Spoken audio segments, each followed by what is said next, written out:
ও জওয়ানেরা, যুবকেরা, এমন করে আল্লাহ নবীর গোপনে গোপনে কালেমার বাণী দাওয়াত দেওয়া শুনে ফেলেছিল হযরতে বেলাল। তিনিও ঈমানের কালেমা পড়ে মুসলমান হলেন। বেলালের মনিবের নাম হলো উমাইয়া ইবনে খালদ। ও জওয়ানেরা, মনিব জানে না বেলাল গোপনে গোপনে কালেমা পড়ে নিয়েছে। হযরতে আম্মার রাদিয়াল্লাহু আনহু এমন করে গোপনে গোপনে কালেমা পড়ে নিয়েছেন। হযরতে ইয়াসিন রাদিয়াল্লাহু আনহু আল্লাহর নবীকে না দেখে আল্লাহর নবীর জবানের কথাটা কানে শুনে ঈমানের কালমা পড়ে মুসলমান হয়ে গিয়েছিলেন। ও জওয়ানেরা, যুবকেরা, এভাবে মক্কার জমিনে আল্লাহর নবীর আরেকজন সাহাবিয়া, যে হলো আবু জেহেলের দাসী, নাম হলো তার হযরতে সুমাইয়া রাদিয়াল্লাহু আনহা, আল্লাহর নবীর ঈমানের কালেমা প্রচার করা শুনে ঈমানের কালমা পড়ে তিনিও মুসলমান হয়ে গিয়েছেন।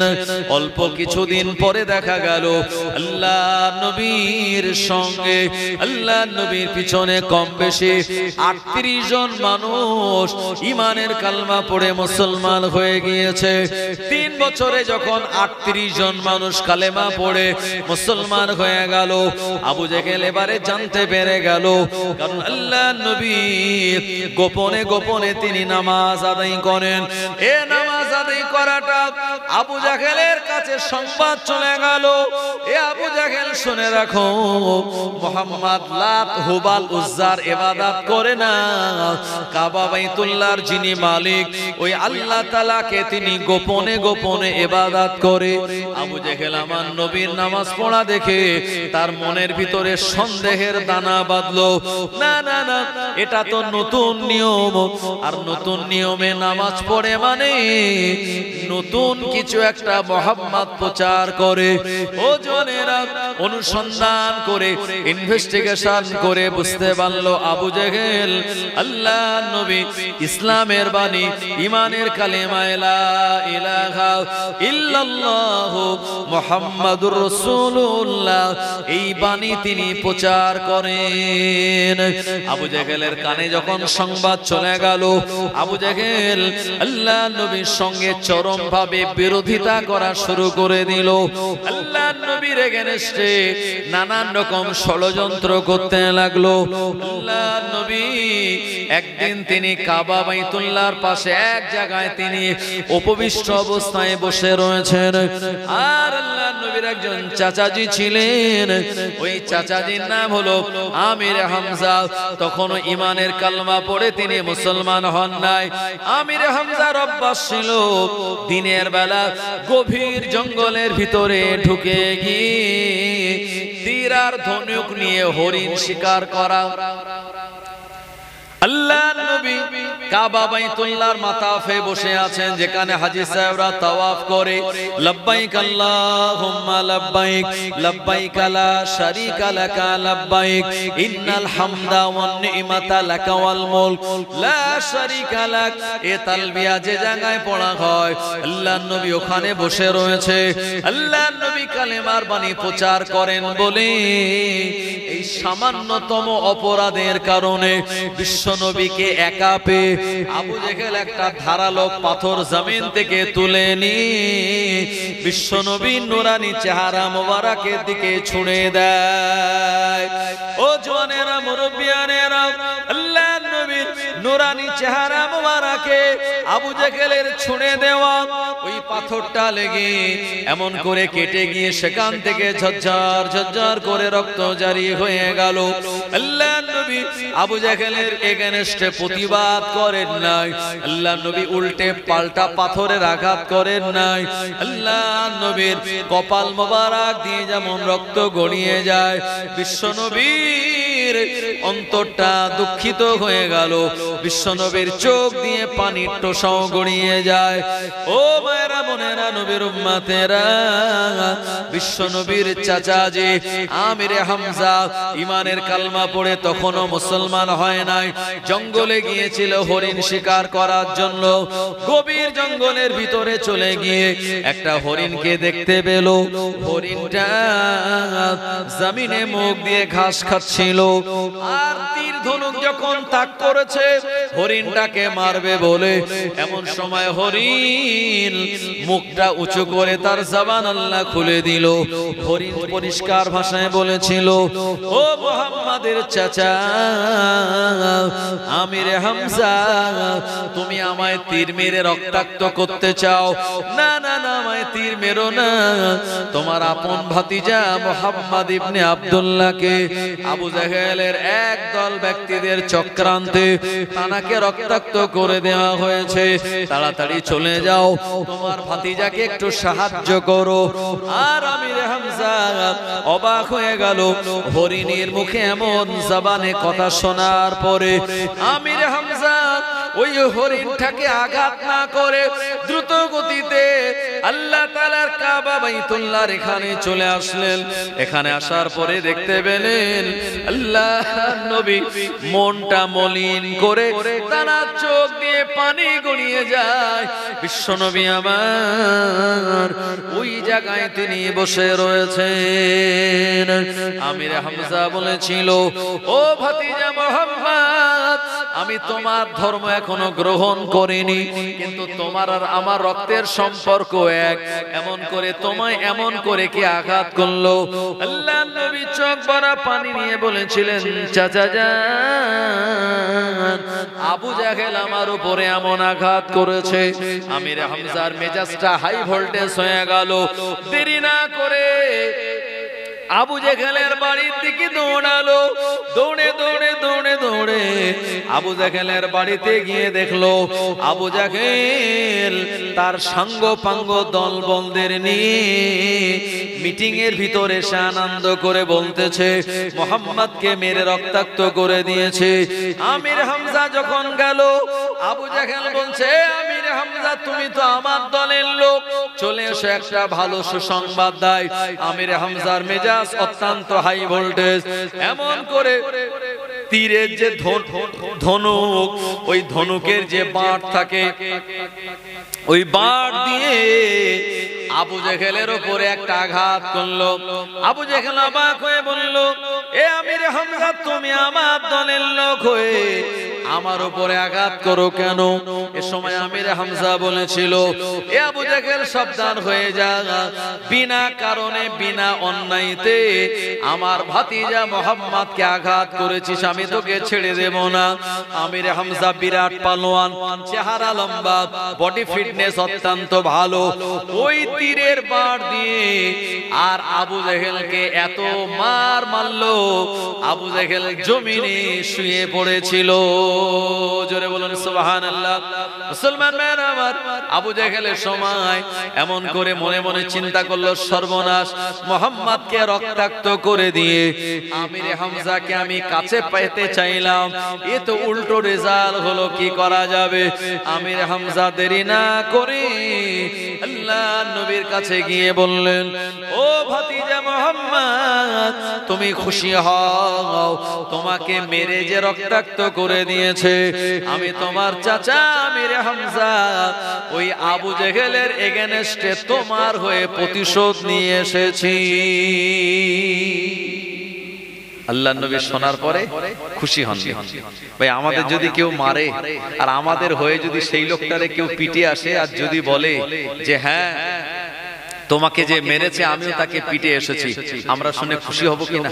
যে ভাই তুই আমার অরিজিনাল বন্ধু, যে আমারে মেরেছে আমার হয়ে তুই তারে ভালো করে কেলিয়ে এসেছিস, তুই তারে মেরে এসেছিস, উত্তম মাধ্যম দিয়ে এসেছিস, আমরা খুশি হব। অথচ আল্লাহর নবী খুশি হলেন না। আল্লাহর নবীর চেহারা দেখে আমির হামজা বলেছিল, ও ভাতিজা মুহাম্মদ, কি ব্যাপার, তোমার চেহারার ভিতরে আমি আনন্দ দেখি না কেন? আল্লাহ নবীর সময় বলেছিলেন, চাচা যান, আল্লাহ পাক দুনিয়ার জমিনে আমায় বদলা নেওয়ার জন্য, প্রতিশোধ নেওয়ার জন্য পাঠায়নি। আল্লাহ রাব্বুল আলামিন আমাকে এই দুনিয়ার জমিনের জন্য ওমা আরসালনাকা ইল্লা রাহমাতাল লিল আলামিন, तमाम আলামের জন্য আল্লাহ পাক আমায় রহমত স্বরূপ করে পাঠিয়ে দিয়েছে। জোরে বলুন সুবহানাল্লাহ। এই কারণে আমি প্রতিশোধ নেওয়ায় বিশ্বাসী নয়।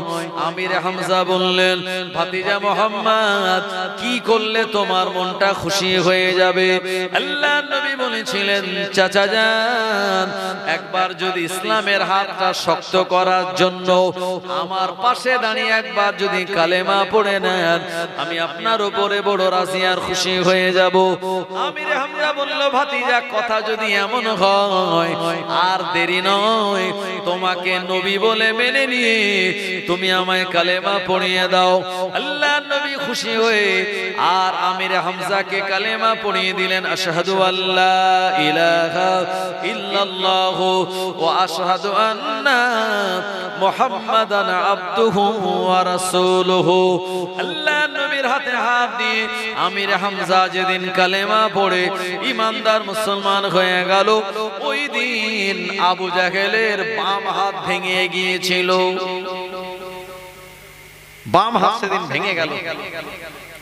আবু জাহেলের যারা দল বলে লোক, তারা বলছে, ভুলটা তো তুমি নেতা, তোমারই, মোহাম্মদকে বিনা কারণে মারতে গেলে আর তাকে আঘাত করে তুমি তো নিজেই আঘাত প্রাপ্ত হলে, আবার তোমার কাছের একজন ভালো নেতা অন্য দলে চলে গেল। মুসলমান ভাইরা আমার, ও নবীর উম্মতেরা, এ আমির হামজাকে আমার আল্লাহ এত ভালোবেসেছিলেন, মহব্বত করেছিলেন। এ আমির হামজা রাদিয়াল্লাহু আনহু ইসলামের জন্য, দ্বীনের জন্য তানার যে খেদমত, আল্লাহ পাক তানার খেদমতটাকেও কবুল করে নিয়েছিলেন। এমন করে বদরের ময়দানে আল্লাহ নবীর হয়ে বেঈমানদের বিরুদ্ধে আমির হামজা রাদিয়াল্লাহু আনহু তিনি লড়াই করেছিলেন। শুধু তাই নয়, 625 খ্রিস্টাব্দে সংগঠিত হওয়া তৃতীয় হিজরির উহুদের ময়দানে আমির হামজা রাদিয়াল্লাহু আনহু আল্লাহর নবীর 700 জন সাহাবে কেরামদের ভিতরে তিনি অন্যতম ছিলেন। আমির হামজা রাদিয়াল্লাহু আনহু উহুদের ময়দানে বীর বিক্রমে তিনি লড়াই করতেছিলেন। একটা সময় মুসলমানেরা, আল্লাহর নবী সাহাবীরা বিশ্ব নবীর একটা কথা অমান্য করার কারণে আবু সুফিয়ানের নেতৃত্বে আবার পাল্টা হামলা করা হয়েছিল আল্লাহর নবী সাহাবে কেরামদের উপরে। এই হামলায় ওহাসি নামক একজনের হাতে আল্লাহর নবীর আপন চাচাজি আমির হামজা রাদিয়াল্লাহু আনহু শহীদ হয়ে যান। আমির হামজা রাদিয়াল্লাহু আনহুকে ওহাসি নামক একজন গোলাম তানার তল পেটে বর্ষা মেরে দিল, আর বড় বড় হয়ে গেল। আমির হামজার চলতে পারলেন না, ওই উহুদের ময়দানে জমিনে পড়ে গেলেন। উহুদের ময়দানে হিন্দা নামক একজন মহিলা ছিল, যে মহিলাটা হলো আবু সুফিয়ানের বিবি। হিন্দা বদরের যুদ্ধের প্রতিশোধ নেওয়ার জন্য উহুদের ময়দানে শহীদ হয়ে যাওয়া হযরত আমির হামজা রাদিয়াল্লাহু আনহুর বুকটাকে ফেড়ে কলিজা বার করে চিবিয়ে চিবিয়ে খেয়েছিল।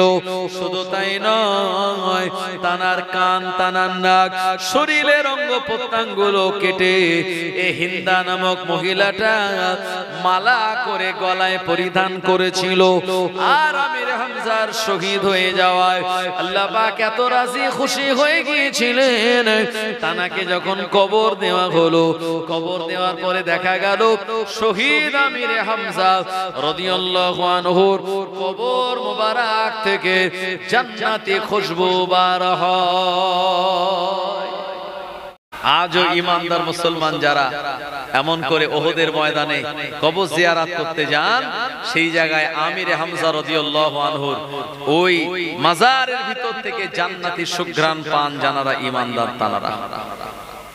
কারণ যারা শহীদ হয় তাদের গোসল দেওয়া হয় না, যে কাপড় পরিধান করে থাকেন ওই কাপড়েই তাদের কাফন দেওয়ার ব্যবস্থা করা হয়। কিয়ামতের মহাময়দানে শহীদানরা তারা উঠবেন, আমার আল্লাহ সব জানার পরেও জিজ্ঞাসা করবেন, এ আমার বান্দারা তোমাদের এমন অবস্থা কেন, তোমাদের শরীরে এমন আঘাত কেন? ওই সমস্ত শহীদ হয়ে যাওয়া বান্দারা বলবেন, ও আপনার দ্বীনের উপরে, ইসলামের উপরে, কোরআনের উপরে আঘাত এসেছিল, ওই আঘাতের বিরুদ্ধে আমরা মোকাবেলা করতে গিয়ে দুশমনদের আঘাত আমাদের শরীরে লেগেছিল, এ কারণে আমরা রক্তাক্ত হয়ে গিয়েছিলাম। আমার আল্লাহ বলবেন, কি চাও তোমরা? তারা বলবে, আল্লাহ আপনি আবার আমাদের হায়াত দিয়ে দুনিয়ার জমিনে পাঠিয়ে দিন, আবার দুনিয়ার জমিনে যাব, ইসলামের হয়ে লড়াই করব, আবার শহীদ হয়ে যাব। আল্লাহ বলবেন, না না না, তোমরা একবার শহীদ হয়েছো দ্বীনের জন্য, আমি আল্লাহ তোমাদের উপরে রাজি আর সন্তুষ্ট হয়ে গিয়েছি। হে আমার ফেরেশতারা, আমার নেয়ামতের জান্নাতে এদেরকে পৌঁছে দাও। আল্লাহ নবীর হাতে হাত দিয়ে কালেমা পড়ে আমিরে হামজা কোন উচ্চ পর্যায়ে গিয়েছিলেন একবার চিন্তা করে দেখুন। মুসলমানদের সংখ্যা 39। আল্লাহ নবী একদিন দোয়া চেয়েছে, আল্লাহ আল্লাহুম্মা আইজ্জাল ইসলাম আবি হাব্বি রাজুলাইনি ইলাইকা উমর ইবনুল খাত্তাব ওয়া আবু জাহেল বিন হিশাম। ও আপনি ইসলামকে সম্মানিত করুন। আল্লাহ দুইজন ব্যক্তির ভিতর থেকে একজনের ভিতরে আল্লাহ ইসলাম সম্পর্কে মায়া মহাব্বত ভালোবাসা তৈরি করে দিন। একজন হলেন উমর ইবনুল খাত্তাব, খাত্তাবের বেটা উমর, আর একজন হলো আবু জাহেল বিন হিশাম। বিশ্বনবীর এই দোয়াটা আমার আল্লাহ তিনি কবুল করে নিয়েছিলেন। আবু জাহেল মার খেয়ে সে ছেড়ে দেয়নি। আবু জাহেল আবার মিটিং ডাকলো, মিটিং ডেকে বললো, আমিরে হামজা তো চলে গেল মুহাম্মাদের দলে, সুতরাং আমরা যারা এখানে আছি তোমরা বলো কে পারবে মুহাম্মাদকে জনমের মতো খতম করে দিতে দুনিয়ার জমিন থেকে? ওমর ইবনুল খাত্তাব, সে তখন যুবক, টকবকে চেহারা, লাল চেহারা, বিরাট লম্বা চেহারা, তার বডি ফিটনেস, বডি ল্যাঙ্গুয়েজ দারুন হ্যান্ডসাম। ওমর দাঁড়িয়ে উঠে বললে, আবু জাহেল আমি পারবো মুহাম্মাদের গর্দান কাটতে। আবু জাহেল তার পিঠ চাপড়ে বললে, হ্যাঁ তোমার মতো পালোয়ানের দ্বারাই সম্ভব। ওমর সময় খোলা তরবারি নিয়ে আর রাস্তা বলে চলে গেল। এমন করে ওখান থেকে একটা হিষ্টপুষ্ট ঘোড়া নিল। এ ঘোড়াটা নিয়ে আল্লাহ নবীর বাড়ির দিকে রওনা হয়ে যায়। এমন করে ঘোড়াটা নিয়ে যখন দ্রুত গতিতে রওনা হয়, রাস্তার মাঝখানে আল্লাহ নবীর একজন সাহাবী, জানার নাম হলো নঈম বিন আব্দুল্লাহ রাদিয়াল্লাহু আনহু। এই নঈম বিন আব্দুল্লাহর সঙ্গে দেখা হয়ে গেল। হযরত নঈম বিন আব্দুল্লাহ বললেন, এ উমর, এত দ্রুত গতিতে তুমি কোন জায়গায় যাও? উমর বলল, মুহাম্মদ নতুন একটা ধর্ম প্রচার করে যেটা আমাদের কাছে পছন্দ নয়, এজন্য মুহাম্মদ ইবনে আব্দুল্লাহ গর্দান কাটার জন্য আমি রওনা হয়ে গেলাম।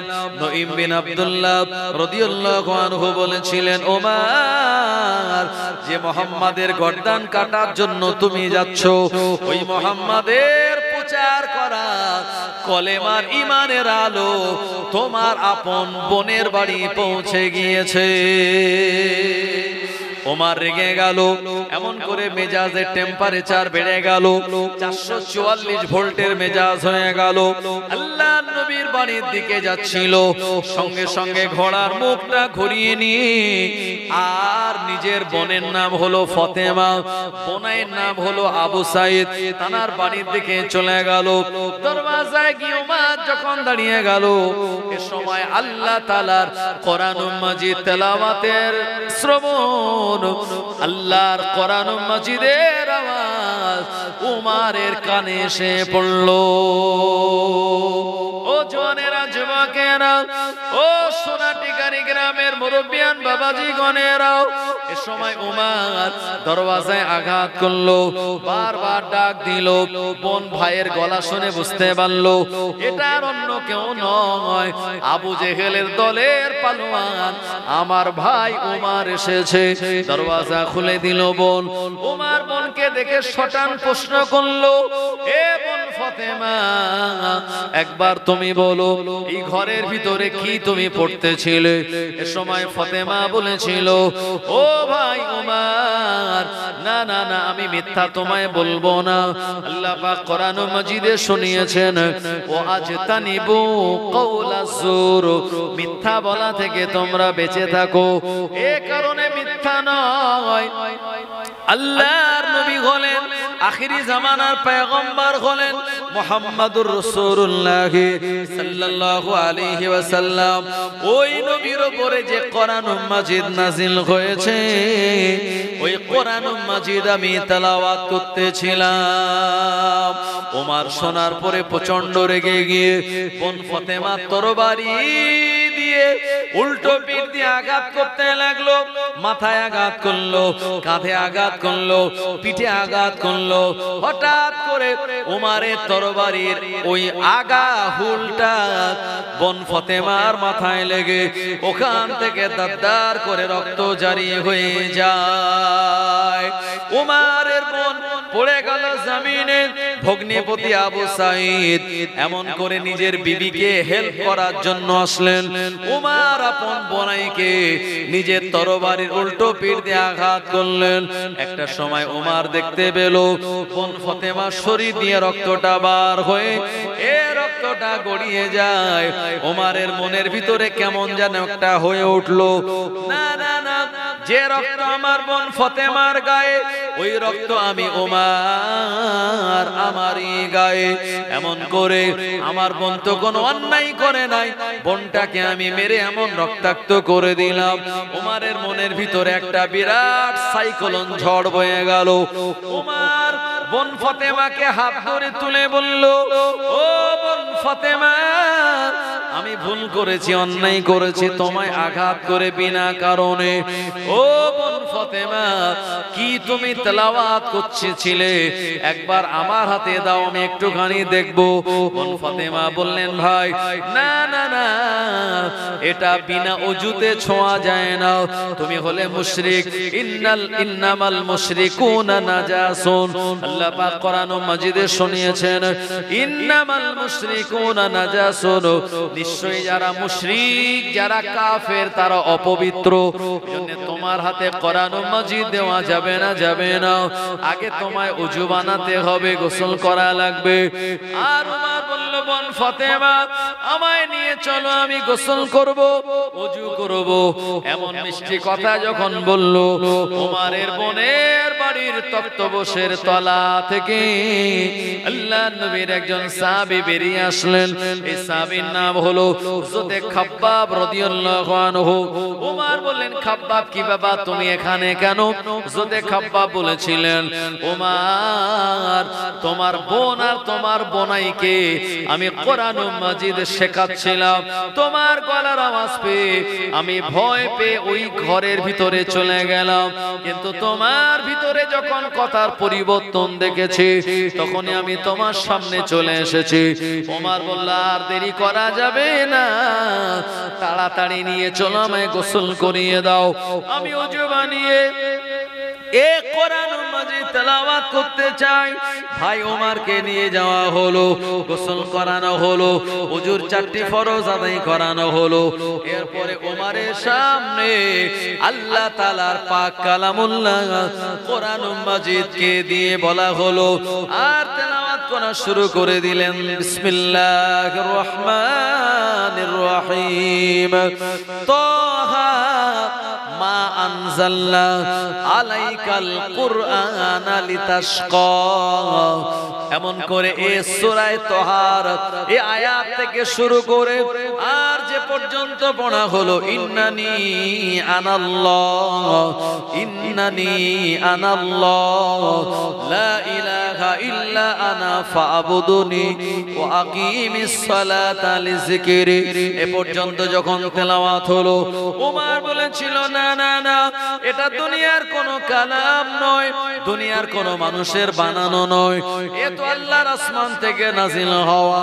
আমায় তাড়াতাড়ি নিয়ে চলো, আল্লাহর নবীর কাছে গিয়ে আমি কালেমা পড়ে মুসলমান হয়ে যাব।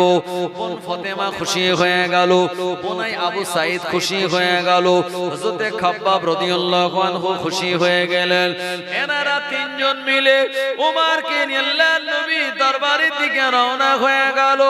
আল্লাহর নবী সাহাবীরা বললেন, ইয়া রাসূলুল্লাহ, হাবিবাল্লাহ, ওমর খোলা তরবারি নিয়ে বেরিয়েছে আপনাকে মার্ডার করার জন্য। ওই ওমর আপনার বাড়ির দিকে আগমন করে। আল্লাহর নবী বলেন, এ আমার সাহাবীরা, একবার দেখো দেখো ওই তরবারিটা ওমরের হাতে রয়েছে না গলায় ঝোলালো? সাহাবীরা বলেন, হুজুর, ওমরের তরবারি হাতে নাই, তার গলায় ঝোলানো রয়েছে। আল্লাহর নবী বলেন, সাহাবীরা, ওমরের জন্য দরওয়াজা খুলে দাও। তরবারি তার গলায় ঝোলানো মানে আমার গর্দান সে কাটতে আসে না, নিজের গর্দানটা ইসলামের কাছে সে নত করে দেওয়ার জন্য আগমন করতেছে। আরেকটু জোরে বলুন, ও নবী উম্মতেরা। আল্লাহর নবী সাহাবীরা বলেন, হুজুর, ওমর যদি এসে উল্টা পাল্টা করে, আমরা তরবারি নিয়ে রেডি, আমরা ওমরকে ছেড়ে দেব না। ওমর আস্তে আস্তে গুটি গুটি পায়ে আল্লাহর নবীর দরবারে প্রবেশ করলেন, আর নত জানু হয়ে আল্লাহর নবীর কাছে বসে বললেন, ইয়া রাসূলুল্লাহ, হাবিবাল্লাহ, হুজুর, আপনি আমার অপরাধ ক্ষমা করুন। এতদিন আমি অন্ধকারের ভিতরে ছিলাম, আল্লাহর কোরআন মাজিদের তেলাওয়াত শোনার পরে আমার হৃদয়ের ভিতরে ঈমানের আলো প্রবেশ করেছে। আল্লাহর নবী বলেছিলেন, বাবা সাহাবীরা শুনে রেখে দাও, আমি গতকাল রাতের বেলা দুইজনের জন্য আল্লাহর কাছে দোয়া চেয়েছিলাম, আল্লাহুম্মা আইজ্জাল ইসলাম আবি হাব্বি রাজুলাইনি ইলাইকা, উমর ইবনুল খাত্তাব ও আবু জাহেল বিন হিশাম। এ আমার সাহাবীরা, না না না, আমার দোয়াটা আবু জাহেলের কপালে কবুল হয় না, আমার করা দোয়াটা আল্লাহ পাক উমরের কপালে কবুল করে নিয়েছে। কারণ আবু জাহেলের ভিতরে অহংকার ছিল, আবু জাহেলের ভিতরে হিংসা ছিল, আবু জাহেলের ভিতরে দিমাগ ছিল, আবু জাহেলও পালোয়ান ছিল, কিন্তু ওমরও পালোয়ান ছিল। ওমরের ভিতরে অহংকার ছিল না, ওমর রাদিয়াল্লাহু আনহুর ভিতরে এমন করে দিমাগ ছিল না বলে আল্লাহ পাক তার নবীর দোয়াটা ওমরের কপালে নসিব করে দিয়েছিলেন। আল্লাহুম্মা সাল্লি আলা সাইয়্যিদিনা ওয়া আলা আলি সাইয়্যিদিনা। ও জনেরা, যুবকেরা, যদি ওমর ফারুক রাদিয়াল্লাহু আনহু যেদিন কালেমা পড়ে মুসলমান হয়েছিলেন, আল্লাহর নবী সাহাবা একরামদের সংখ্যাটা 40-এ পরিপূর্ণ হয়ে গেল। আল্লাহর নবী ওমর বললেন, ইয়া রাসূলুল্লাহ, মক্কায় কাবা বাইতুল্লাহতে চলুন, প্রকাশ্যে নামাজ পড়া হবে। আমি ওমর বলি, দেখি কার মাথায় কার ধরে কতটা মাথা আছে, আপনার এগেনস্টে কথা বলবে।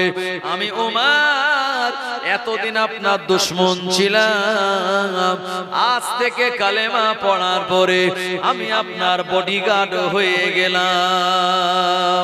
আল্লাহর নবী শুনে বলেছিলেন, ও ওমর, তুমি খালি ওমর নও, তুমি হলে ফারুক। ফারুক শব্দের অর্থ হলো সত্য মিথ্যার পার্থক্যকারী। ওমরে ফারুক রাদিয়াল্লাহু আনহুর সঙ্গে আল্লাহর নবী 40 জন সাহাবা একরাম নিয়ে কাবা বাইতুল্লাহর কাছে যখন যায়, আবু জাহেলের সময় কাবা বাইতুল্লাহর পাশে অপেক্ষা করছিল। আবু জাহেল মনে মনে মনে করলো, এই মনে হয় ওমর মুহাম্মাদের কাটা মাথাটা আমার কাছে নিয়ে আসবে, আর তা না হলে মুহাম্মাদকে আমার কাছে আসামি হিসাবে ধরে আনবে। ওমর আল্লাহর নবীকে নিয়ে যখন কাবা বাইতুল্লাহর দিকে রওনা হয়ে গেল, আবু জেহেল এমনটা মনে করতেছিল। ওমর আবু জেহেলের কাছাকাছি যখন গেল, ওমর চিৎকার দিয়ে বলে উঠল, আশহাদু আল্লা ইলাহা ইল্লাল্লাহু ওয়া আশহাদু আন্না মুহাম্মাদান আবদুহু ওয়া রাসূলুহু। আবু জেহেল হতভম্ব হয়ে গেল। ওমর বলো কি, তুমি তো মুহাম্মাদের গর্দান কাটতে গিয়েছিলে, আরে তোমার গর্দান তো মুহাম্মাদের কাছে তুমি বিক্রি করে দিলে। ওমরকে যখন মারতে আসলো আবু জেহেল, ওমরও রুখে দাঁড়িয়ে বলল, আবু জেহেল আমার গায়ে একটা হাত দিলে আমি ওমর তোমায় ছেড়ে দেব না, আমি ওমরও পাল্টা অ্যাকশন নেব। ওমর বীর পালোয়ান বলে আবু জেহেল ভয় পেয়ে গেল। ওই দিন আবু জেহেলের ডান হাতটা ভেঙে গিয়েছিল। জোরে বলুন। আমিরে হামজা যেদিন কলেমা পড়েছিল বাম হাত গেল, আর আজকে ওমর মানে আবু জেহেলের ডান হাত চলে গেল। ভাই দুই হাত যদি নেতার না থাকে, নেতাগিরি আর চলবে? মক্কার জমিনে আবু জেহেলের আর নেতাগিরি চলে না। এরপরে আবু জেহেল ও চিন্তা করলো যে মুহাম্মাদকে যদি না সরানো যায়, তাহলে কিন্তু আমি আমার নেতাগিরি দাদাগিরি এটা মক্কার জমিনে টেকাতে পারবো না। ভাই ওই নিয়ম কিন্তু ওই সিস্টেমে আজও আমাদের এলাকায় এরকম দাদাগিরি নেতাগিরি চলে। চলে কি চলে না? জওয়ানেরা, যুবকেরা, ও সোনা মানিকেরা, নবীর উম্মতেরা, এমন করে আবু জেহেল মনে মনে চিন্তা করলো, মুহাম্মাদকে আমি নিজেই মেরে দেব, দুনিয়ার কোন মানুষকে আর আমি হেল্প নেব না। এ সময় আবু জেহেল নিজে তখন আর রাত জেগে সারা রাত ধরে আল্লাহর নবীর বাড়ি থেকে কাবা বাইতুল্লাহ যাওয়ার যে রাস্তা, ওই রাস্তাতে সারা রাত ধরে একটা গর্ত খুঁড়লো। ওই গর্তের তলদেশে, গর্তের তলায় অসংখ্য বিষাক্ত কাঁটাগুলি ফেলে দিল। উপরে লতা পাতা দিয়ে এমন ভাবে ঘাসের সঙ্গে মিলিয়ে দিল, দূর থেকে বোঝা যাবে না ওই জায়গায় গর্ত করা রয়েছে। ও মুসলমানেরা আমার, আপনাদের বসার জন্য কমিটির ভাইরা সুন্দর করে তিল গাছ, সরিষা গাছ বিছিয়ে দিয়েছে, সরিষা গাছ বিছিয়ে দিয়েছে। আর কেউ যদি একটা গর্ত করে তার উপরে সরিষা গাছ দিয়ে রাখে, গর্ত আছে বলে কি বোঝা যাবে নাকি? না না না, আল্লাহর নবীকে মারার জন্য আবু জেহেল এমন গর্ত খুললো। বিশ্ব নবী সকালবেলা কাবা বাইতুল্লাহে যান যে রাস্তা দিয়ে, ওই রাস্তার মাঝে গর্ত খুললো। সারা রাত ধরে গর্ত খোঁড়ার কারণে ও বেটা ক্লান্ত হয়ে গেল।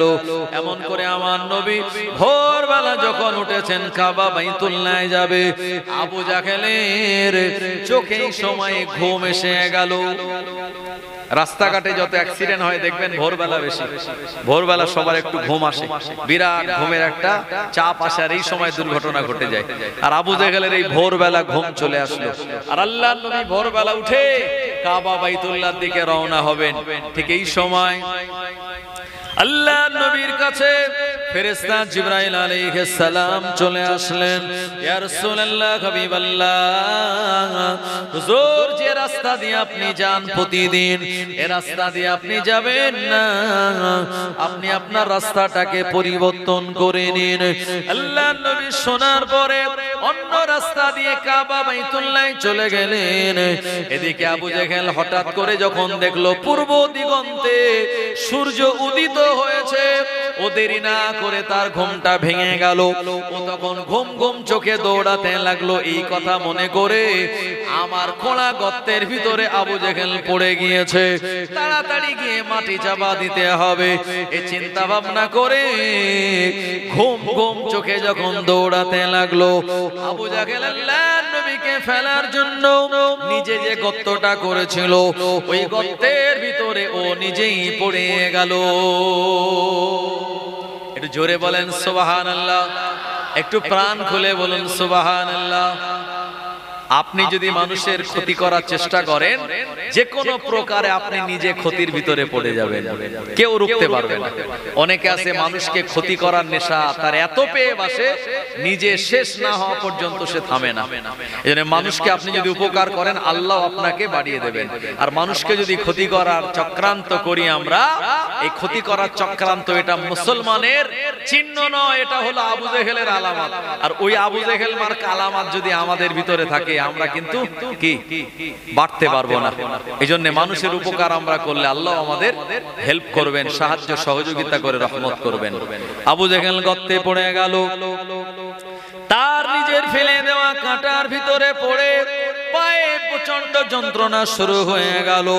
আবু জেহেল তার দলের কওমের লোককে ডাকলো, এ বনু হাশিম, এ বনু কুরাইশের লোকেরা, হেল্প মি, হেল্প মি, আমায় বাঁচাও, আমায় বাঁচাও। তাড়াতাড়ি এমন আওয়াজ যখন দিতে লাগলো, মক্কার লোকেরা এরা বললে এমন আওয়াজ আসে কোন জায়গা থেকে? ওরা চারিদিকে খুঁজতে লাগলো, আর খুঁজে খুঁজে দেখতে পেয়ে গেল আবু জেহেল তাদের নেতা গর্তের ভিতরে পড়ে আছে। আর জনগণ বলল, কি ব্যাপার আবু জেহেল, তোমার এমন হালাত কি করে হলো? আবু জেহেলের মাথাটা নিচু হয়ে গেল, কারণ নেতা যদি গর্তে পড়ে মান সম্মান প্রেস্টিজ তো হ্যাম্পার হবেই হবে।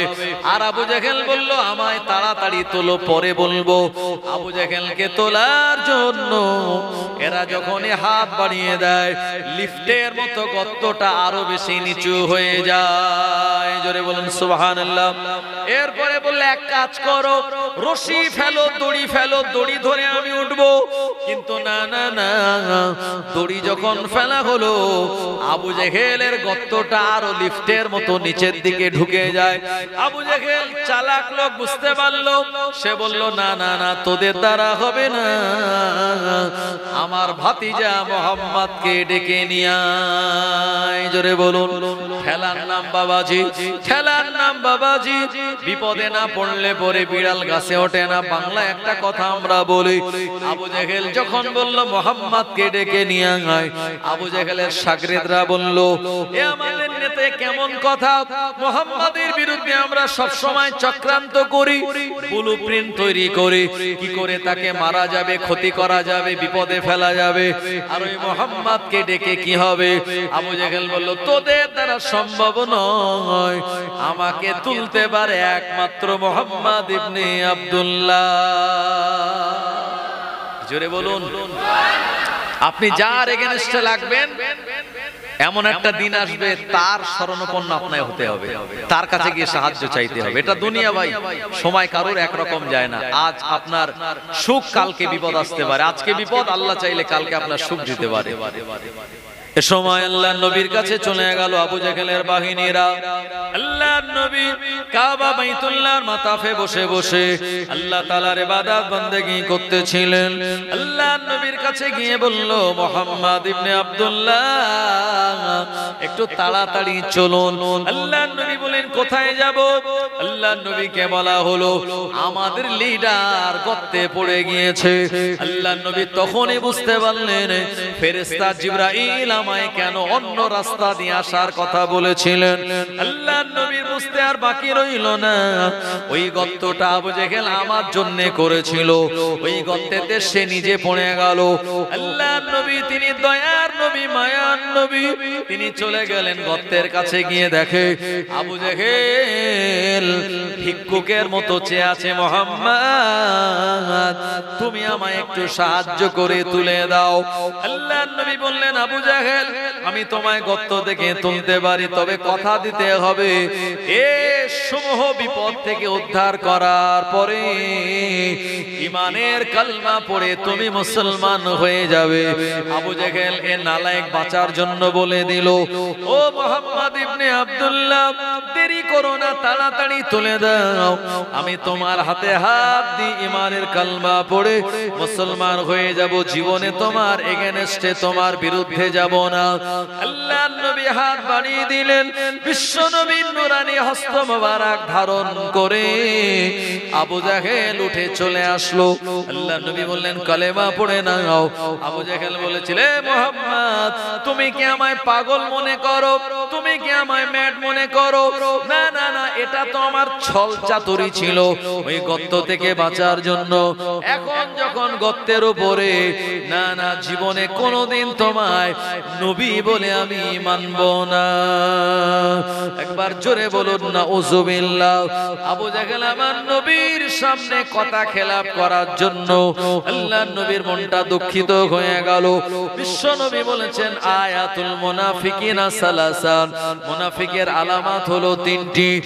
এক নম্বর আলামত হলো ইজা হাতমিনে বেড়ে গেল। আল্লাহর নবী আবু জাহেলকে কিছুই বললেন না। এক তারিখে আবু জাহেল মনে মনে চিন্তা করলো মুহাম্মদকে আর গর্ত না খুঁড়ে তার গর্দানে তরবারি মেরে দেব। মুহাম্মদ ইবনে আব্দুল্লাহ যখন নামাজে সিজদায় চলে যাবে, এরকম পরিকল্পনা করে নবী আমার আল্লাহ তাআলার কাবা বাইতুল্লাহ যখন সিজদায় গিয়েছে, আবু জাহেল দলবলকে নিয়ে গেল আর মুহাম্মদকে তার ঘাড়ে গর্দানে তরবারি মেরে শেষ করে দেবে, এরকম প্ল্যানিং করে যখন চলে গেল। আল্লাহর নবী যখন সিজদা দিয়ে সুবহানা রাব্বিয়াল আলা বলে, আল্লাহর নবী শুনিয়েছেন কোন বান্দা বান্দি যখন আল্লাহ তাআলার দরবারে সিজদা দেয়, ওই বান্দাটা আল্লাহ তাআলার সব থেকে কাছাকাছি নিকটবর্তী হয়ে যায়। জোরে বলেন সুবহানাল্লাহ।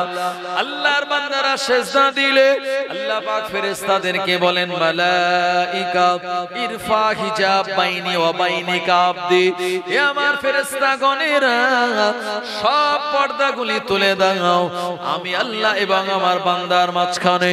বান্দা যখন সিজদা দেয় আল্লাহ তাআলার সঙ্গে সরাসরি কানেকশন শুরু হয়ে যায়।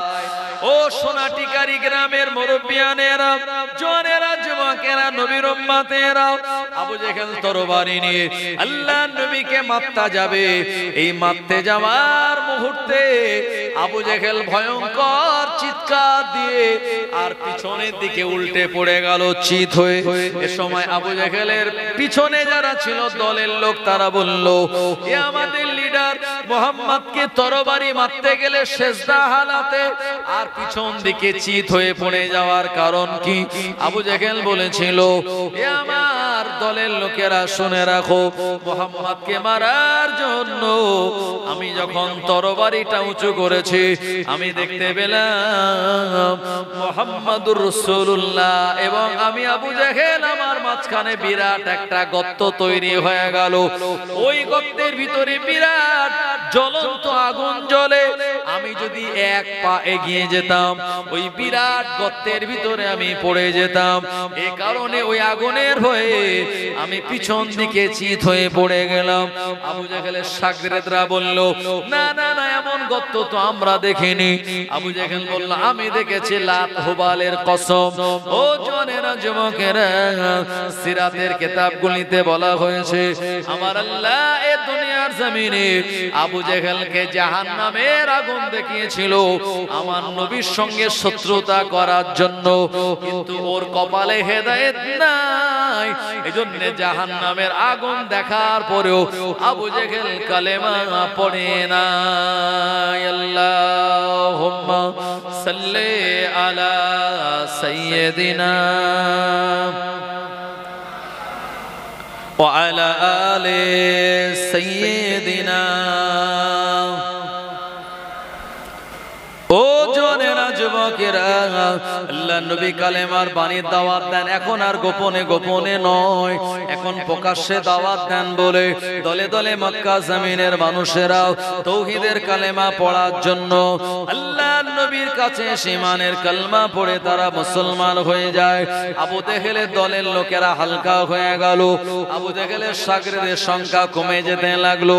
আল্লাহর নবী সাহাবে কেরামদের সংখ্যা যখন হু হু করে বেড়ে যায়, এ সময় আবু জাহেল মনে মনে চিন্তা করে ওই মুহাম্মাদের সঙ্গে একটা সমাধানের ভিতরে আসা যায়, মুহাম্মাদের সঙ্গে একটা চুক্তি করা যায়। ও নবীর সঙ্গে একটা চুক্তি করে আমরা একটা সিদ্ধান্তে আসতে চাই। আবু জেহেল চিন্তা ভাবনা করে আল্লাহ নবীর কাছে গিয়ে বলল, ও মুহাম্মদ ইবনে আব্দুল্লাহ, এক কাজ করুন, আপনি 1 মাস লাত হুবাল উজ্জার ইবাদত বান্দেগি করুন, পরের মাসে আমরা তোমার খোদার ইবাদত বান্দেগি করব, তারপরে আবার তুমি আমাদের লাত হুবাল উজ্জা আমাদের দেবতা এদেরকে গালাগালি দেবে না, এদের সম্পর্কে খারাপ কথা বলবে না, আমরাও তোমার আল্লাহর ব্যাপারে খারাপ কিছু বলবো না। আল্লাহ নবীর সঙ্গে এমন একটা আন্ডারস্ট্যান্ডিং করার জন্য গেল।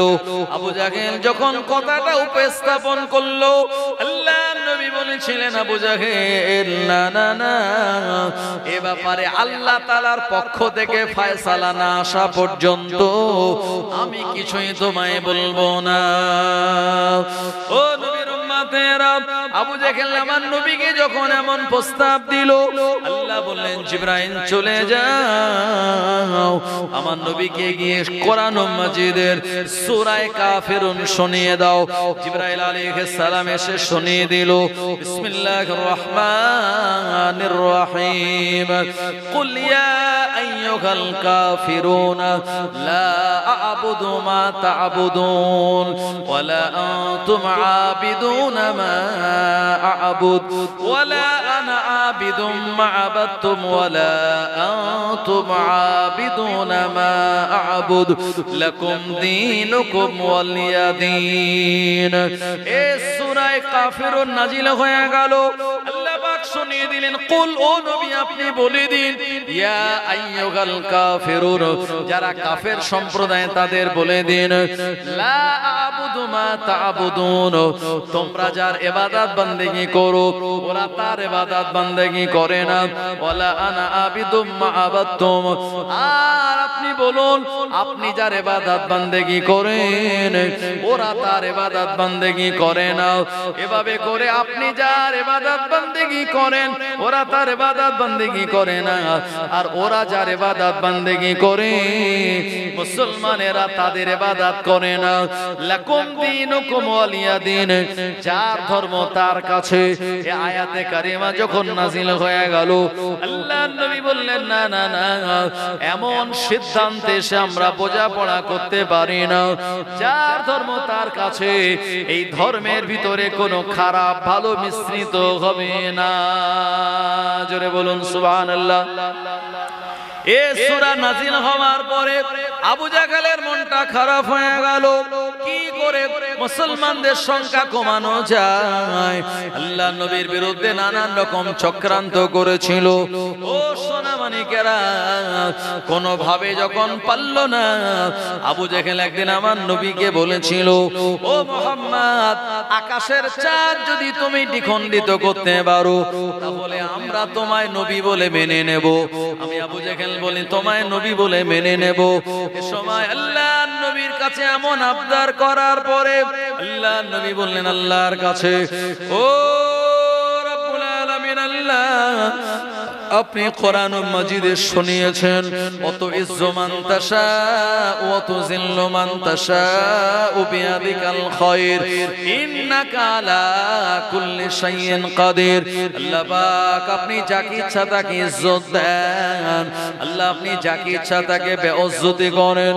ও রব্বুল আলামিন আল্লাহ, সব ক্ষমতার মালিক আপনি। আবু জাহেল আমায় বলেছে আকাশের চাঁদ দ্বিখণ্ডিত করার জন্য, আল্লাহ পাক আপনি আমায় সাহায্য করুন। আল্লাহ বললেন, জিবরাইল চলে যাও, আমার নবীকে শুনিয়ে দাও, আগামীকাল রাতের বেলা যখন চাঁদ উঠবে আবু কুবাইস নামক পাহাড়ের উপরে উঠে আল্লাহর নবী আল্লাহ তাআলার নাম নিয়ে একবার শাহাদাত আঙুলটা যদি ইশারা করে দেয়, আমি আল্লাহ আমার নবীর খাতিরে আসমানের চাঁদটাকে দ্বিখণ্ডিত করে দেব। ও জওয়ানেরা, যুবকেরা, আল্লাহর নবী বলে দিলেন আবু জেহেলের দলের লোকেরা, আগামীকাল মাগরিবের পরে যখন আকাশে চাঁদ উঠবে আবু কুবাইস নামক পাহাড়ের উপরে তোমরা চলে যাবে, আমি মুহাম্মদ ইবনে আব্দুল্লাহ চলে যাব। এই সময় আল্লাহর নবীর কথাটা শোনার পরে আবু জেহেল তার শাগরেদ, তার চালাচামটা, তার ফলোয়ারদের বলল, আর দেরি করো না, তাড়াতাড়ি চলো, মুহাম্মাদের দ্বারা আকাশের চাঁদ দ্বিখণ্ডিত হওয়া সম্ভব নয়। আবু জেহেল তখন বলেছিল, এটা তো হবে না কোনোদিন, আর যদি চাঁদ দ্বিখণ্ডিত করতে না পারে, আবু জেহেল মনে মনে ভাবলো আমার বাজারটা গরম হয়ে যাবে, মুহাম্মাদকে মিথ্যাবাদী সাব্যস্ত করে সমাজে বলে বেড়াবো। এ চিন্তা ভাবনা নিয়ে আবু জেহেল অনেক লোকজনকে সঙ্গে করে নিয়ে চলে গেল। আর আবু কুবাইস নামক পাহাড়ের কাছে আল্লাহর নবী গিয়ে, আর সবাই যখন চাঁদের দিকে তাকিয়ে রইল, আল্লাহর নবী আল্লাহর নাম নিয়ে শাহাদাত আঙ্গুল যখন একবার ইশারা করলো, আমার আল্লাহ বিশ্ব নবীর হাতের ইশারায় আকাশের চাঁদকে দ্বিখণ্ডিত করে দিয়েছিলেন। আরো জোরে বলুন সুবহানাল্লাহ। নারে তাকবীর, নারে তাকবীর। বিশ্ব নবী দিবস, বিশ্ব নবী দিবস, সোনাটিকারি গ্রামে বিশ্ব নবী দিবস। শ্রোতা বিন্দু, ওলামায়ে কেরাম, সিলসিলায়ে মুজাদ্দিদে জামান, নারে তাকবীর। আবু জেহেলের সময় নিজের গায়ে চিমটি কাটলো, স্বপ্ন দেখি না সত্য দেখি, না না না, এটা তো স্বপ্ন নয়, এটা তো 100% সত্য। আবু জেহেলের মুখটা বাংলা পাঁচের মতো বেঁকে গেল। আর আল্লাহর নবীকে এমন করে আমার আল্লাহ ইজ্জত বানিয়ে দিল। আবু জেহেলের শাগরেদ যারা, ফলোয়ার যারা ছিল, দলবলের লোক যারা ছিল, আকাশে চাঁদ দ্বিখণ্ডিত হতে দেখে ঈমানের কালেমা পড়ে তারা মুসলমান হয়ে গিয়েছিল। আরো জোরে বলুন সুবহানাল্লাহ। ও জওয়ানেরা, যুবকেরা, সোনামানিকেরা, আমরা দেখেছি কদিন আগে ভারতীয় নাসার বৈজ্ঞানিকরা চাঁদে এমন করে আপনার রোবট পাঠিয়ে দিয়েছে, ওই জায়গায় পাঠিয়ে দিয়েছে পোখরান নামে একজন। ও জওয়ানেরা, ওটা একেবারে রোবট তৈরি করে চাঁদের গায়ে হেঁটে হেঁটে বেড়াচ্ছিল, আর ওখান থেকে নাসার কাছে ছবি পাঠাচ্ছিল। ওই ছবি ভারতীয় নিউজ পত্রিকায় প্রকাশিত হয়েছিল। এমন করে সর্বপ্রথম যে চাঁদে গিয়েছিল, এই লোকটার নাম হলো আমেরিকার বৈজ্ঞানিক নীল আর্মস্ট্রং।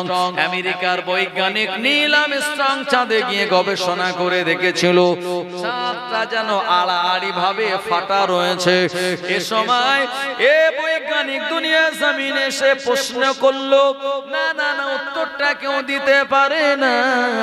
এমন করে মিশরের জমিনের একজন মুয়াজ্জিন নীল আর্মস্ট্রংকে বলেছিল, ও বৈজ্ঞানিক নীল আর্মস্ট্রং, আপনি যে চাঁদের গায়ে ফেটে যাওয়া দাগ দেখতে পেলেন, এটা কোনো কলঙ্কের দাগ নয়, আল্লাহর নবীর হাতের ইশারায়। সব নবীর এক একটা মুজিজা ছিল, আল্লাহর নবীর এটা অন্যতম মুজিজা। বিশ্ব নবীর হাতের ইশারায় চাঁদ দ্বিখণ্ডিত হয়ে পরে যে জোড়া লেগেছিল, ওই জোড়া লাগা দাগ আপনি দেখেছেন। জোরে বলুন সুবহানাল্লাহ। ও নবীর উম্মতেরা, সোনামানিকেরা, আবু জেহেল দেখলো এই জায়গায় আমি ফ্লপ হয়ে গেলাম। একদিন আবু জেহেল হাতের ভিতরে কিছু কাঁকর পাথর নিয়ে বলল, ও মুহাম্মদ, একবার বলতে পারো আমার হাতের ভিতরে কি আছে, মুঠোর ভিতরে কি আছে? আল্লাহর নবী বললেন, আমায় বলা লাগবে না, আমি কে তোমার হাতের কাঁকর সাক্ষী দেবে। আবু জেহেলের হাতের ভিতরে থাকা কাঁকর আর ধুলোবালির ভিতর থেকে আওয়াজ হলো, আশহাদু আল্লা ইলাহা ইল্লাল্লাহু ওয়া আশহাদু আন্না মুহাম্মাদান আবদুহু ওয়া রাসূলুহু। আবু জেহেল দূর করে ধুলো কাকড় গুলো ফেলে দিয়ে বলল মুহাম্মদ তোমার সঙ্গে পারা যাবে না, তুমি হলে সব থেকে বড় জাদুকর। জোরে বলুন না উযুবিল্লাহ। না না আল্লাহর নবী জাদুকর নন, আল্লাহর নবী কবিও নয়, আল্লাহর নবী হলেন আল্লাহ তাআলার পক্ষ থেকে প্রেরিত আখিরি জামানার পয়গম্বর। জামানা দিওয়ানা ও গো মা আমিনা, তোমার লালের নাই তুলনা মাগো, তোমার লালের নাই তুলনা। জোরে বলুন।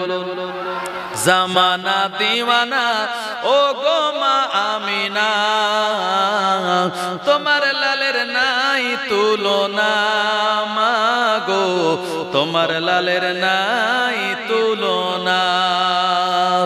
মোদের নবী জন্ম নিলেন যেদিন মক্কায়, শুকনো গাছে ফুল ফুটিল মরুর সাহারায়, ভাই মরুর সাহারায়।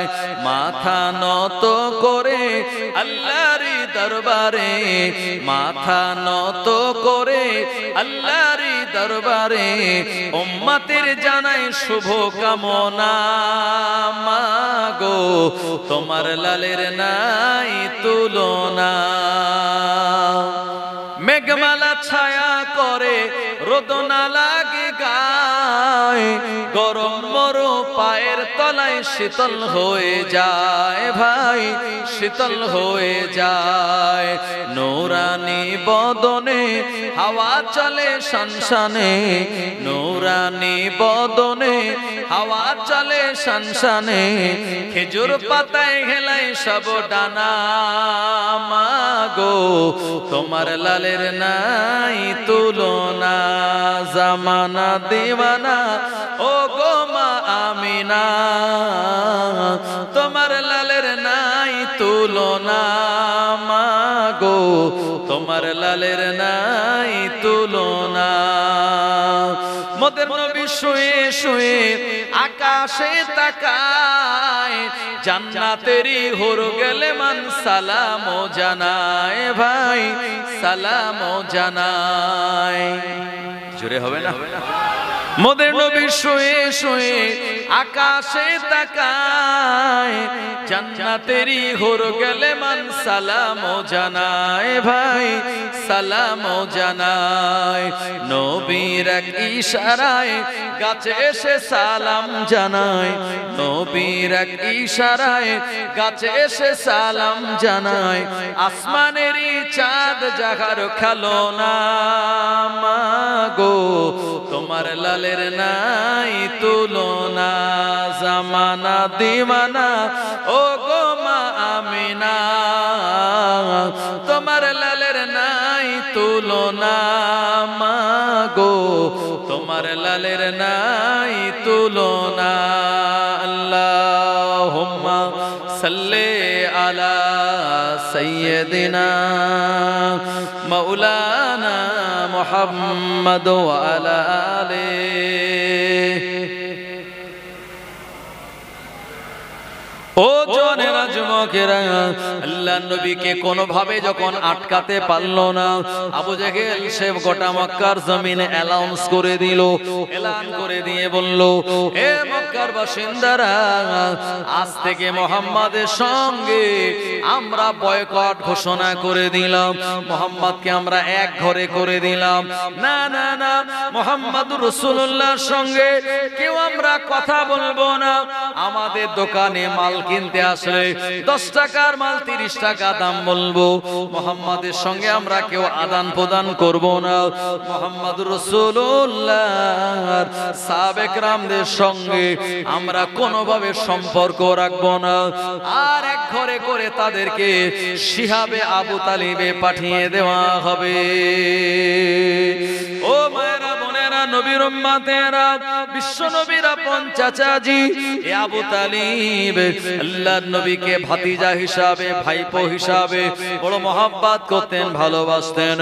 আল্লাহর নবীর বিরুদ্ধে যখন বয়কট ঘোষণা হয়ে গেল, আবু তালিব বলেছিল, ও ভাতিজা মুহাম্মদ, তুমি চিন্তা করো না, তোমার এগেনস্টে যদি সমাজে বয়কট ঘোষণা করে, আমি আবু তালিব তোমায় ছেড়ে যাব না। যে জায়গায় তুমি যাবে আমিও সেই জায়গায় তোমার সঙ্গে চলে যাব।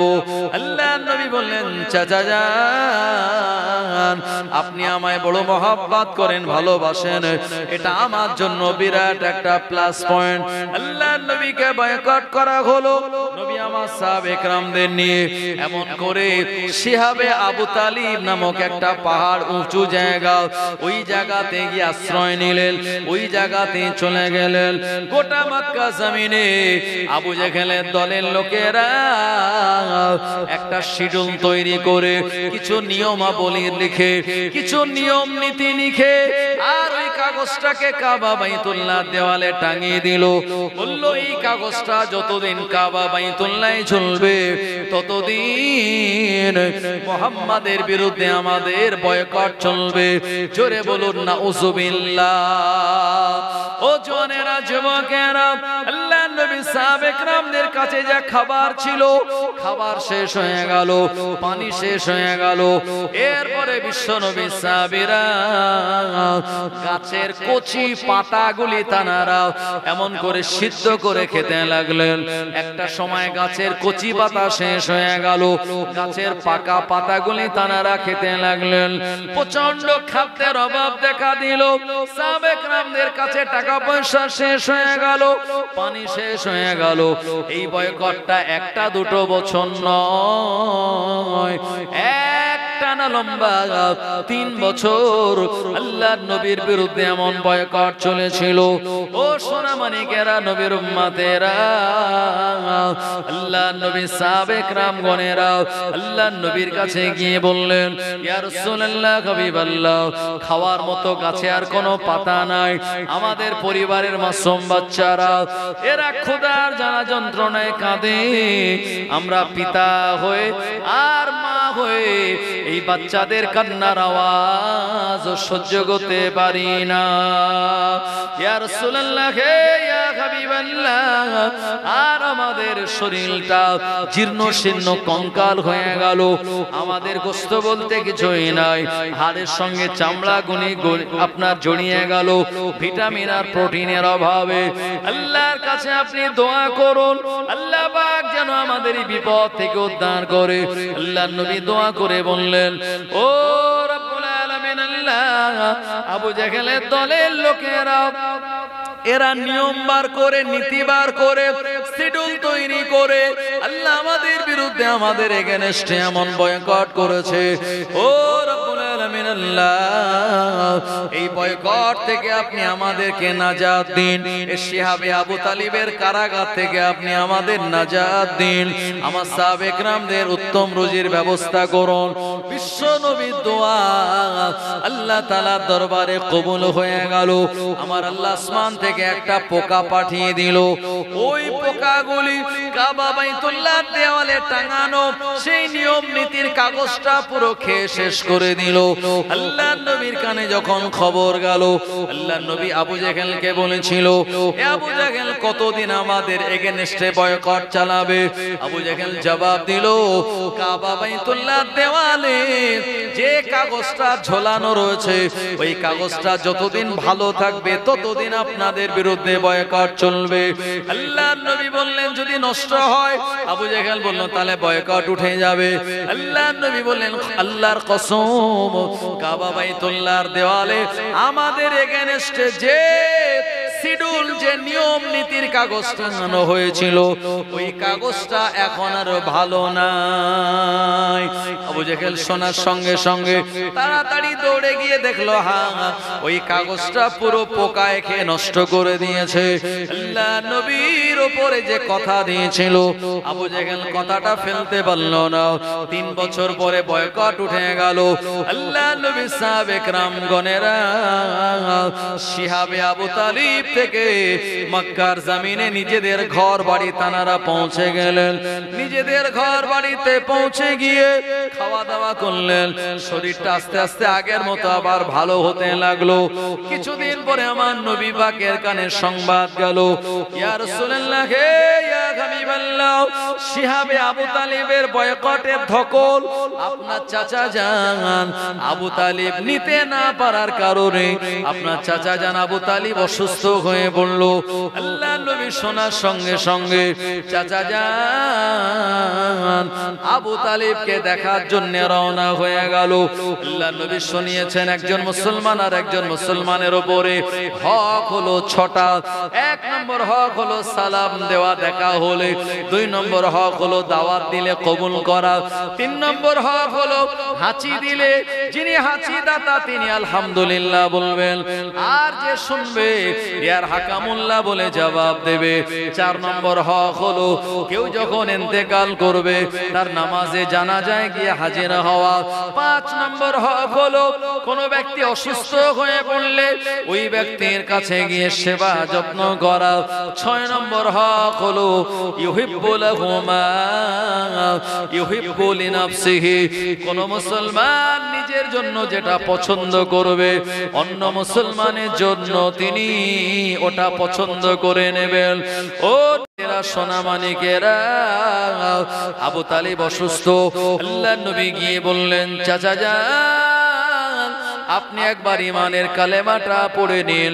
কিয়ামতের মহাময়দানটা বড় ভয়াবহ ময়দান, যে ময়দান সম্পর্কে আল্লাহ শুনিয়েছেন, ইয়াউমা ইয়াকুমুর রূহু ওয়াল মালাইকাতু সাফফান লা ইয়াতাকাল্লামুনা ইল্লা মান আযিনা লাহুর রহমানু ওয়া ক্বালা সাওয়াবা।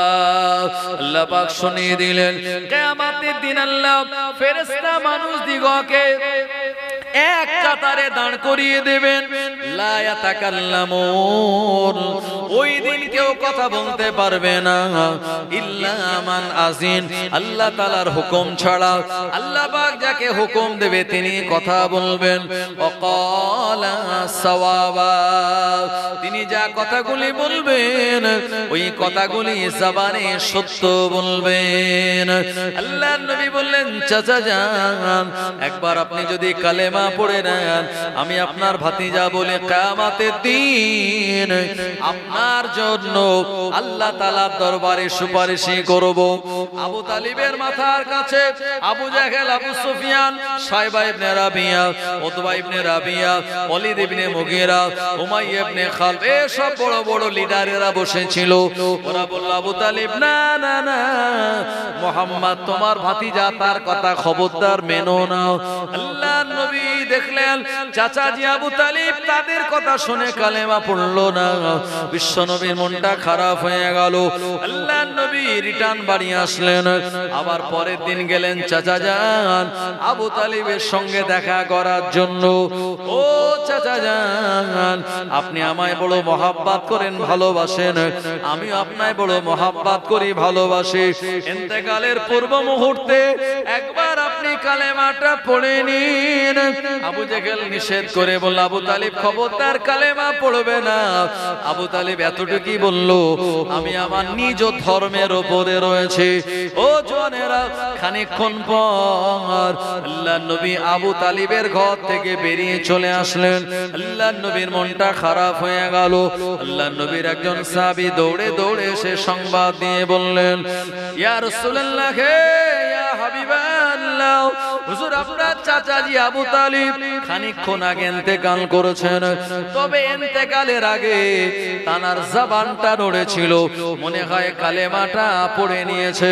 আল্লাহর নবী বললেন, না না না, আমি নিজে কানে শুনি না, আমি তাই চাচা জানের হয়ে সাক্ষ্য দিতে পারি না।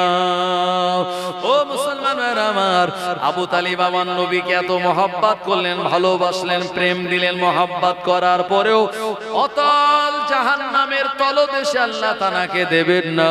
এই আবু তালিব কিন্তু জান্নাতি নয়, আবু তালিব কিন্তু জাহান্নামী।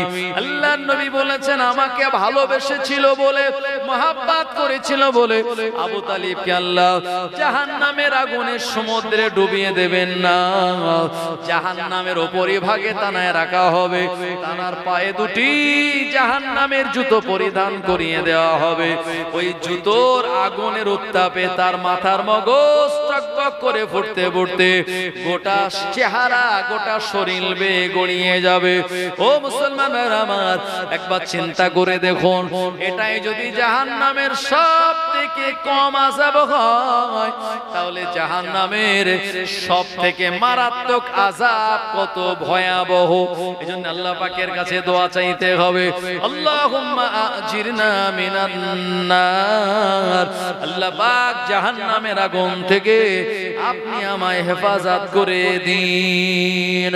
এজন্য রোজার মাসে তারাবি নামাজ যখন 4 রাকাত হয়ে যায়, 4 রাকাত নামাজ পড়ার পরে আমরা দোয়া করি, আল্লাহুম্মা ইন্নী আসআলুকা, আল্লাহুম্মা ইন্নী আসআলুকাল জান্নাহ ওয়া নাউযু বিকা মিনান নার ইয়া খালিকাল জান্নাতি ওয়ান নার বিরহমাতিকা ইয়া আজিজু ইয়া গফফারু ইয়া কারীমু ইয়া সাত্তারু ইয়া রাহিমু ইয়া জাব্বারু ইয়া খালিকু ইয়া বার।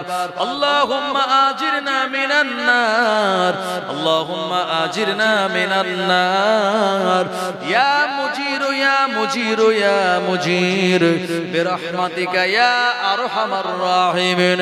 এই দোয়াটা আমরা রোজার মাসে 4 রাকাত তারাবি নামাজ পড়ার পরে আমরা পড়ি। আল্লাহ আপনি আমাদের জাহান্নামের আগুন থেকে হেফাজত করুন। আল্লাহুম্মা ইন্নী নাসআলুকাল জান্নাহ, আল্লাহ আপনি আমাদেরকে জান্নাত দান করে দিন। ওয়া নাউযু বিকা মিনান নার, জাহান্নাম থেকে আপনি আমাদেরকে বাঁচান।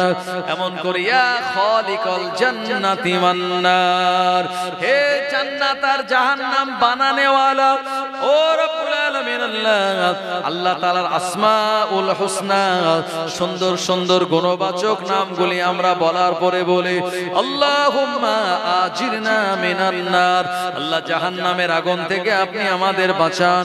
ইয়া মুজিরু ইয়া মুজিরু ইয়া মুজির, হে উদ্ধারকারী উদ্ধারকারী উদ্ধারকারী, আপনি আমাদেরকে জাহান্নামের আগুন থেকে বাঁচান।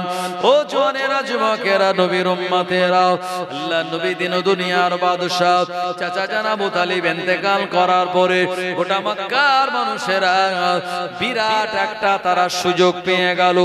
এতদিন আবু তালিব হায়াতে থাকার কারণে আল্লাহ নবীর বিরুদ্ধে আর বড় বড় কোনো বেয়াদবি করতে পারে নাই। একদিন আবু তালিব ইন্তেকাল করলো, তারপরে আল্লাহ নবী একদম ফাঁকা ময়দান দিয়ে একা একা হেঁটে যাচ্ছিলেন। এমন সময় আবু জেহেলের দলের লোকেরা আল্লাহ নবীর নূরানি চেহারা মোবারক লক্ষ্য করে বিশ্ব নবীর মস্তক মোবারকে আর ধুলোবালিগুলি ছিঁড়ে দিল, ধুলোবালিগুলি ছুঁড়ে দিল। আল্লাহ নবী বাড়িতে এসে বললেন, এ আমার বেটি ফাতেমা, আমার মাথার ধুলোবালিগুলি তুমি ধুইয়ে দাও। ফাতেমা বললেন, আব্বাজান কেমন করে আপনার মাথায় ধুলোবালিগুলি দিল? আল্লাহ নবী বলতেছিলেন, মা যতদিন আবু তালিব আমার চাচাজি হায়াতে ছিল ততদিন ওরা আমার সঙ্গে এমন বেয়াদবি করার সাহস পায় নাই। আজকে আমার চাচা জান আবু তালিব ইন্তেকাল করার পরে আমার মাথায় তারা ধুলোবালি দিল। এ সময় ফাতেমা ঝরঝর করে কেঁদে আল্লাহ তাআলার কাছে বলতেছিলেন, ও রব্বুল আলামিন আল্লাহ, আখিরি জামানার নবীর মাথায় যারা ধুলোবালি ছুঁড়ে দেয়, আল্লাহ পাক আপনি তাদের উপরে আযাব আর গজব দিয়ে ধ্বংস করে দিন। এ কথা বলার পরে আল্লাহ নবী ফাতেমার জবানে হাত রেখে চেপে দিয়ে বললেন, মা আমার কওমের জন্য এমন বরদোয়া আমি নিজে করিনি, মা তুমিও তাদের বিরুদ্ধে বরদোয়া করো না। আল্লাহ রাব্বুল আলামিনের নবী বলেন, আল্লাহুম্মা ইহদি কওমি ফাইন্নাহুম লা ইয়ালামুন। ও রব্বুল আলামিন আল্লাহ, আপনি আমার কওমকে হেদায়েত দান করুন, কারণ তারা এ ব্যাপারে কিছুই জানে না। জোরে বলুন সুবহানাল্লাহ। আল্লাহুম্মা সাল্লি আলা একটু জোরে জোরে তেলাওয়াত করেন, ও আলা আলে সাইয়্যিদিনা। ও নবীর উম্মতেরা, জওয়ানেরা, যুবকেরা, আল্লাহ নবী দিন ও দুনিয়ার বাদশাহ নবী পাক সাল্লাল্লাহু আলাইহি ওয়াসাল্লাম তারা সাহাবে কেরামদের উপরে এরপরেও যখন অত্যাচার করে, আল্লাহ নবী সময় বলেছিলেন, বাবা সাহাবীরা তোমরা আবিসিনিয়ারে হিজরত করো। যে আবিসিনিয়ারের বাদশার নাম হলো বাদশা নাজ্জাশী।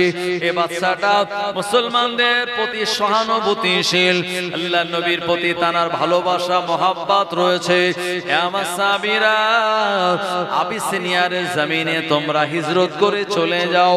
আল্লাহ নবী বলার পরে এমন করে 8 জন সাহাবী, 8 জন পুরুষ, 4 জন মহিলা, টোটাল 12 জনের ছোট্ট একটা কাফেলা মক্কার জমিন ছেড়ে আবিসিনিয়ারের জমিনে হিজরত করেছিল। ও জওয়ানেরা, যুবকেরা, ওই জায়গায় বাদশা নাজ্জাশী বিশ্বনবী সাহাবে কেরামদের সঙ্গে ভালো আচরণ করলেন, তাদের নিরাপত্তা দিলেন, খাদ্য খোরাকের ব্যবস্থা করে দিলেন। এমন করে আল্লাহ নবী সাহাবীরা হঠাৎ করে একটা খবর শুনতে পেয়েছিলেন। আল্লাহ নবী একদিন কোরআন মাজিদ তেলাওয়াত করতেছিল, আর কোরআন মাজিদে গোটা কোরআন শরীফে 14টা আয়াত রয়েছে। ওই আয়াতগুলি পড়লে বা শুনলে আপনার আমার জন্য সিজদা দেওয়াটা ওয়াজিব হয়ে যায়। এই ওয়াজিবের আয়াত যখন আল্লাহ নবী সিজদার আয়াত তেলাওয়াত করলেন, বেঈমান বেদিনেরা শুনতেছিল। হঠাৎ করে তারা সবাই মানে নবী সাহাবীরা যখন সিজদায় চলে গেল, আর কুফারে কুরাইশেরা এরা বেহুশ হয়ে জ্ঞান হারিয়ে আল্লাহ নবী সাহাবীদের সঙ্গে তারাও সিজদার ভিতরে চলে যায়। ও জওয়ানেরা, এটা তাদের প্রকৃত সিজদা ছিল না। এই সিজদাটা তাদের এমন করে অন্যমনস্ক হওয়ার কারণে তাদের হয়েছিল।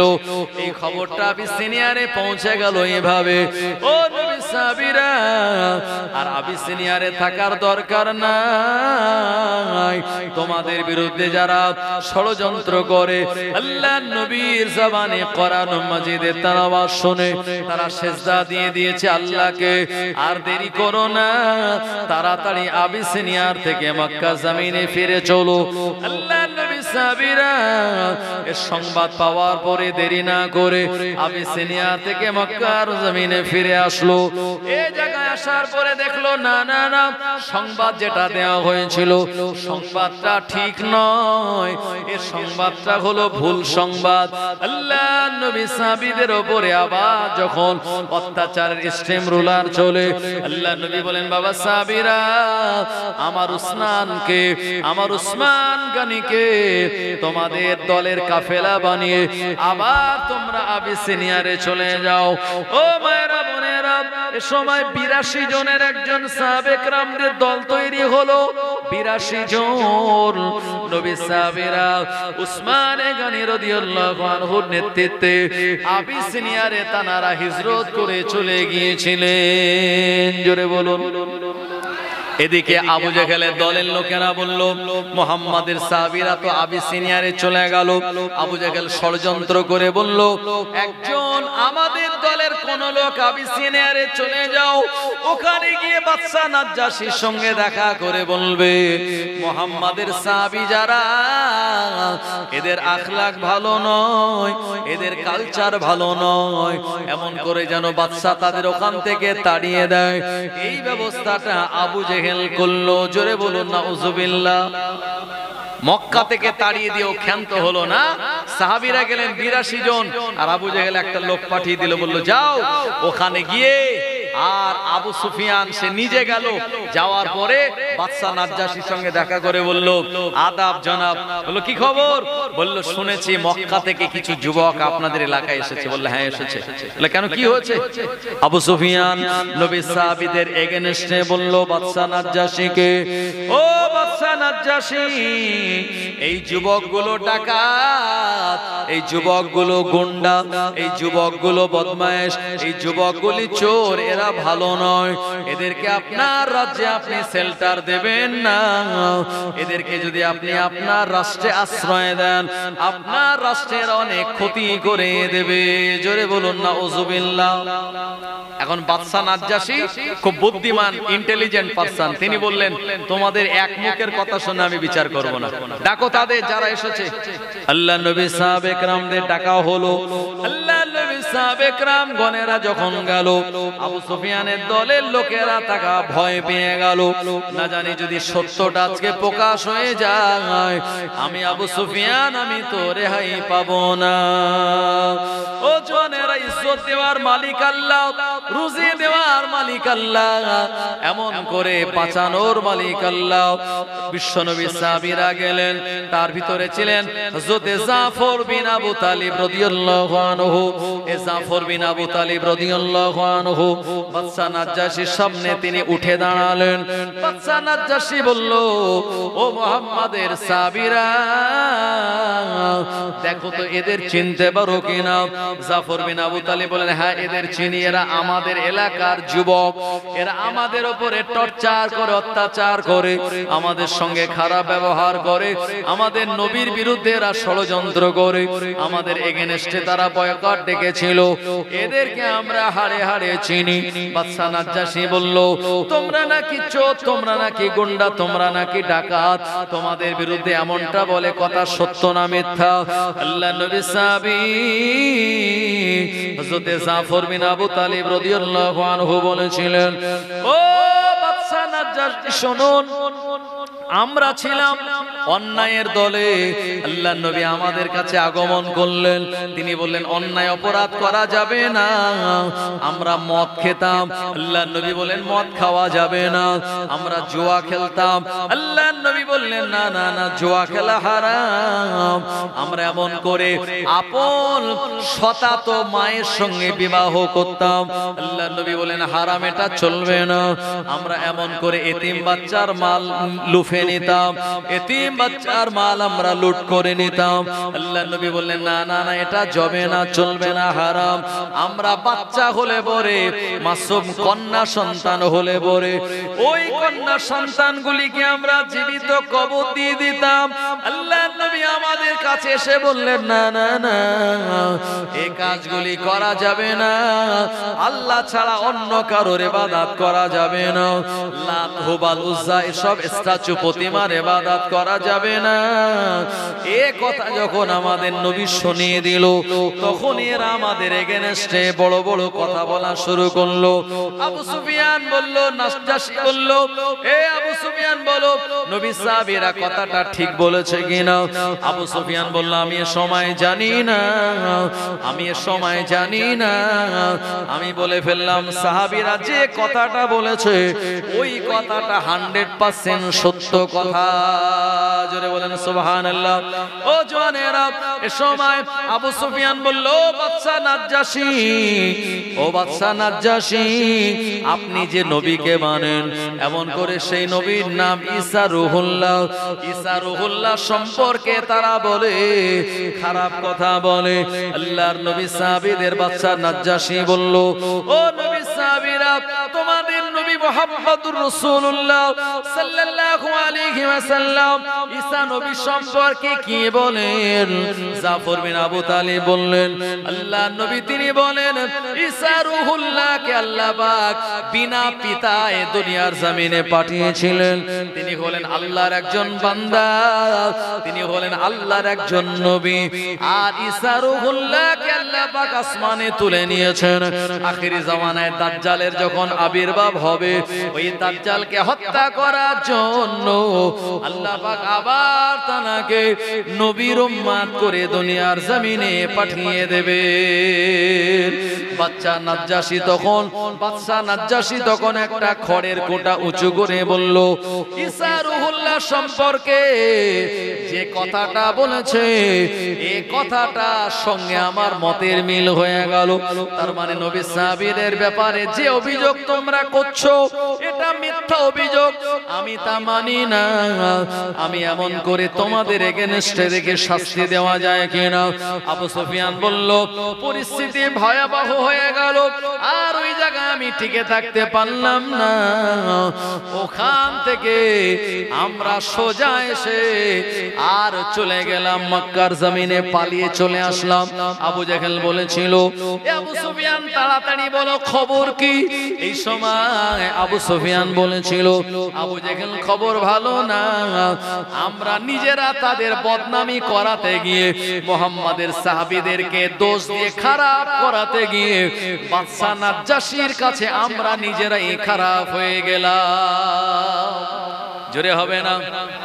ওই বাদশা নাজ্জাশী যখন ইন্তেকাল করেছিল, আল্লাহর নবী তানার গায়েবানা জানাজা নামাজ পড়েছিলেন। আর একবার প্রাণ খুলে বলুন সুবহানাল্লাহ, নারে তাকবীর।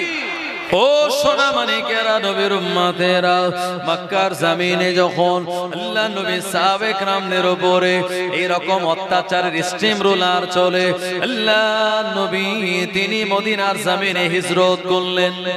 তাকবীর দেন, নারে তাকবীর, নারে তাকবীর।